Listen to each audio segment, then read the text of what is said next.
தேவையற்ற காட்சி, தேவையற்ற நகர்வு, தேவையற்ற உரையாடல் சில படைப்பாளிகளின் படத்தில் இருக்காது. ஒன்று அப்பா பாலுமேந்திரா, இன்னொன்று அப்பா மகேந்திரன், இன்னொன்று எங்கள் அப்பா பாரதி ராஜா. அந்த மாதிரி படங்கள்ல பாலுமேந்திரா அப்பாவை பற்றி சொல்லணும். நானும் எங்கள் தலைவரும் சில முக்கிய தளபதிகளோட பேசிட்டு இருக்கும்போது திரையுலகம் குறித்த பேச்சுகள் வருது. அந்த பேச்சுகள் வரும்போது ஒவ்வொரு படைப்பாளிகளை பற்றி பேசிட்டு வரும்போது பாலுமேந்திரா அப்பாவை பற்றி பேச்சு வரும்போது எல்லாரும் தான் கதை வசனங்கள் எழுதி படம் எடுக்கிறீங்க, ஏன் அவர் மாதிரி எடுக்க முடியலன்ட்டு என்கிட்ட கேட்குறாங்க.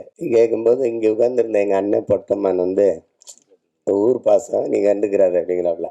2 பேரும் ஒரே ஊர்னால ஊர் பாசத்துல சொல்றாரு. ஆனா உண்மையிலேயே அப்பா பாலுமேந்திரா படங்களையும் மகேந்திரன் ஐயா படங்களையும் நீங்க போட்டு பார்த்தீங்கன்னா இந்த உரையாடல் தேவையில்லை, இந்த காட்சி தேவையில்லாம இருக்கு, இந்த இடத்துல இந்த கருவி நகர்ந்திருக்க வேண்டாம் அப்படிலாம் நீங்க யாருமே குறை சொல்ல முடியாது. அவ்வளவு நேர்த்தியான படைப்பாளி.